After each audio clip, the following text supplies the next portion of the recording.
Welcome to Steve Savant's Money, the name of the game. Hi everyone, I'm your host, Steve Savant, syndicated financial columnist and money gamer extraordinaire. Today we're talking about how families can help fund each other's planning needs with funding strategist and attorney, Robert Strauss. Welcome to the show, Robert. Thank you, Steve. Hey, I'm glad to have you back. And a couple of weeks, almost a month back, we were talking about premium financing, going to the bank. This is more for our high-end middle-class clients up to the uber wealthy. But today we're talking about strategies that don't need this kind of bank intervention. Mm-hmm. Now, when we're talking about this, you have three basic ideas. Mm-hmm. Most of America, most of corporate America, believe it or not, is still small family businesses. Mm-hmm. So small family businesses actually are a pretty big piece of the pie when you're looking at the overall client's estate. Absolutely. So I'm looking at, when I think of corporate, I could say small business as well. Absolutely. So one of your strategies in funding is small business. Mm-hmm. Another one is within the family itself. Sometimes there's a rich uncle, a rich aunt, and maybe mom and dad are well off. Mm-hmm. And then the other one is I have poor asset base. I mean, all of us have, I hate to say it, but some of us have loser funds. Mm-hmm. And at the end of last year, we were trying to harvest the gains with the losers, mm-hmm. but we still had to unload them. Mm-hmm. And now we're sitting there wondering, what do I do with this? It's been in the money market fund. The start of 2015 was a little rough, mm-hmm. so I don't know what to put my money in. Maybe this is an idea. Mm-hmm. So we're looking for low assets, mm-hmm. that are not really yielding. So let's go to the first one. Let's say you're in a small business. You're watching our show and you say, Steve, I want to really do something about my small business. I have a really key employee. He's really great. I don't want to lose him to somebody, big corporate person. Mm-hmm. How can I fund his executive bonus plan? How can I do that? Well, what you could do is take existing reserves that you have in the corporation or line of credit that the corporation might have and put those assets to really good use by funding a life insurance policy.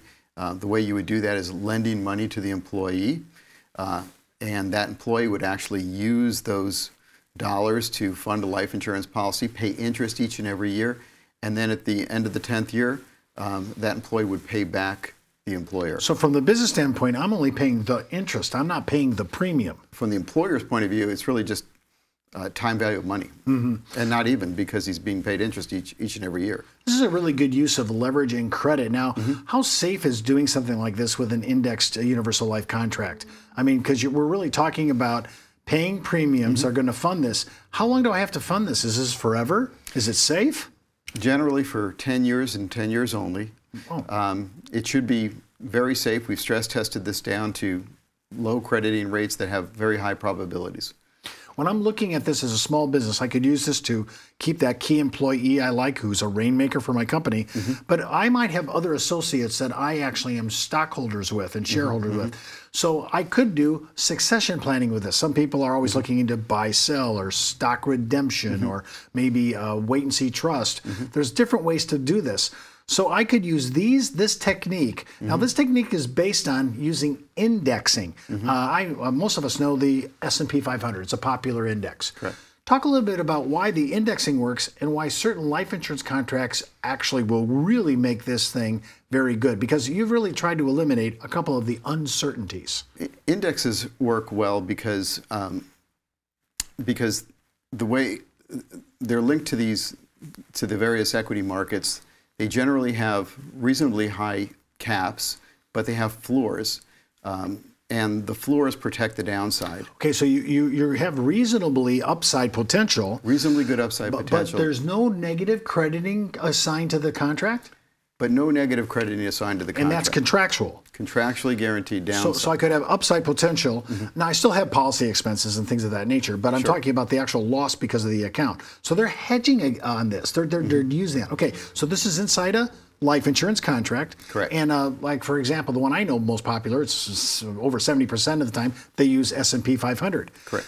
When I go ahead and do this, you're suggesting that I only pay the interest that I'm borrowing from. Mm-hmm. That's all I'm paying. I'm not paying the full premium. Mm-hmm. I'm funding this. And in my example, to keep a key exec that I want to stay here. Mm-hmm. Now, I've done that for 10 years straight. Mm-hmm. Now I want to repay the corporation back. Mm-hmm. When I pay the corporation, I'm taking a policy loan. Is that how I understand it? Correct. So policy loan out of the contract. Policy loan out of the contract. You're going to pay the corporation back. But the key here, and what makes the program here a little bit unique, is that the policy loan is always going to be at a fixed interest rate. So we know in advance exactly what the policy loan interest rate is going to be, even though that policy loan may not occur for another 10 years. It's contractually guaranteed also by the life insurance company, and it's generally at a pretty low interest rate, currently around 5%. And that policy loan also continues to participate, they call it a participating policy loan. The money that we're borrowing continues to participate in the crediting strategy. So the money is really working in two places at the same time. The money's working in the policy, being credited at the crediting rate, and it's also available to pay to reimburse the employer at the same time. So if I hear you correctly, if the return on the S&P 500 is greater than, let's say my policy loan rate is 5%, and it's greater than that, I'm actually participating in above the line positive, our word is arbitrage, but the difference, where you get the difference. Exactly. Whether you call it arbitrage or spread, you're actually having your money working for you in the policy and participating in that spread or that arbitrage, that difference.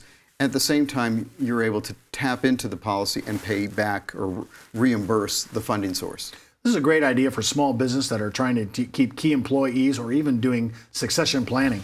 And when we come back from the break, we're going to talk a little bit about intra-family planning, which I think you're going to find fascinating. This can go out to maybe 2, maybe even 3 generations. We'll be right back after the break. It's not how much money you make, it's how much money you keep. And keeping more of your money is even harder these days with high taxes, fund expenses, and fees for financial advice. And when you consider the uncertainty of the market and the rising cost of living, the purchasing power of your dollar is constantly at risk.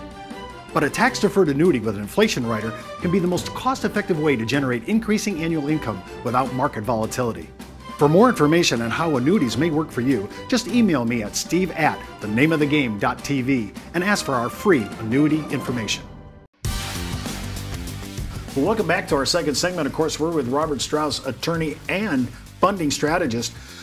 When we talk about intra-family, this is a really cool idea because we're using Index Universal Life, but we're actually getting money from somebody within the family that has some wealth. And I love this because you might find, let's say, mother or father or both, and they want to not only help you out and perpetuate your retirement, but this could do your retirement, your children's college, their retirement, and think about it, we may be talking 4th generation here, then we're into great-grandchildren all the way out.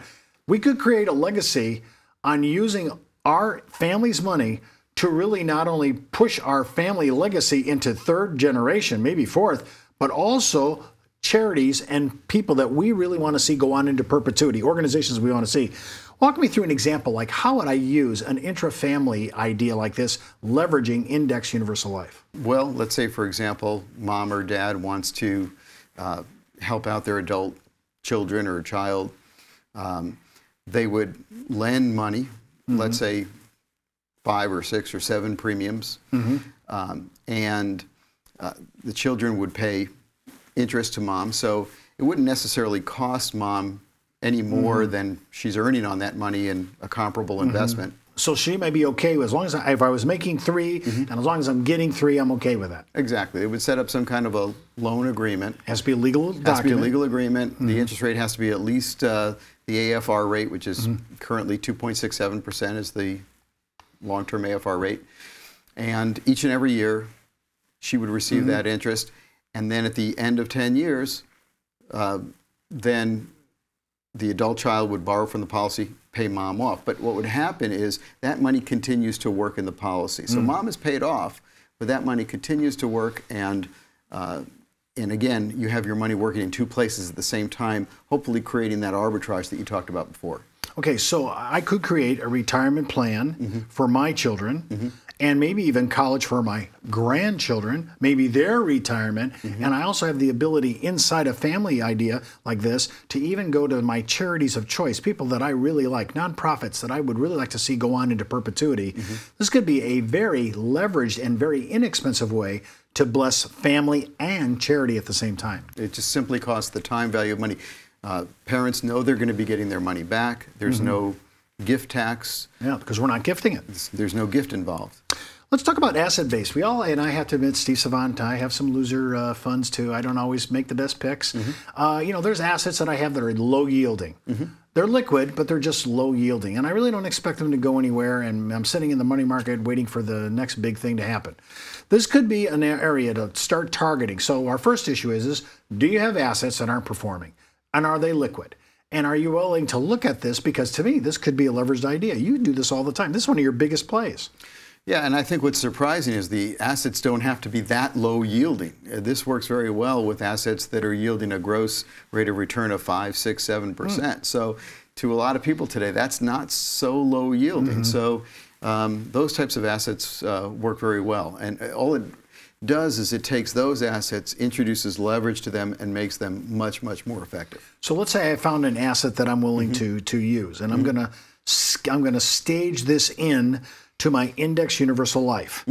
And I'm really not going to charge myself interest. I'm just going to reallocate this. Exactly. And so I put it in there, and now for 10 straight years, I've been funding this. Now in the end of the 10th year, beginning of the 11th, I'm going to take all the money I lent the policy. I paid myself back, got that back. I've created actually new basis within the life policy. And if I want, I can pull that money out as long as I keep the contract in force for the policy insured. I can pull that money out tax-free.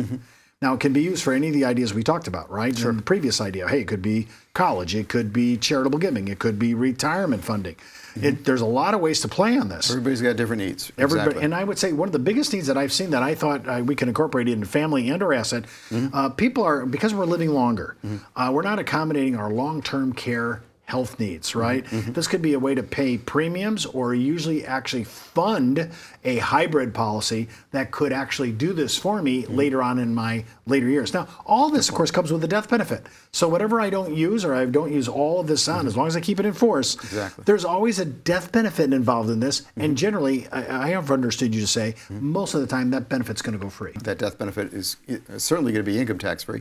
And if set up out of the estate, should go death benefit free as well. Okay, so Robert, when you looked at this, you've tested this. This is a patent pending methodology. This is a copywritten way to approach money in a different way.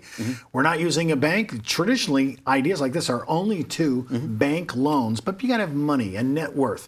This is for middle America. This is right down the middle. People who have decent W-2 income, a decent size liquidity in their assets, and they have heart to do things for their family.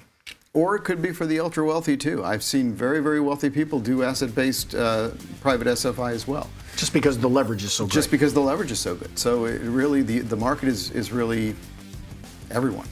Well, that's all the time we have for today's show. I want to thank Robert Strauss for being my special guest and today's money mentor. And keep in mind, before moving forward with any of the ideas you hear on our show, always consult your tax advisor or legal counsel.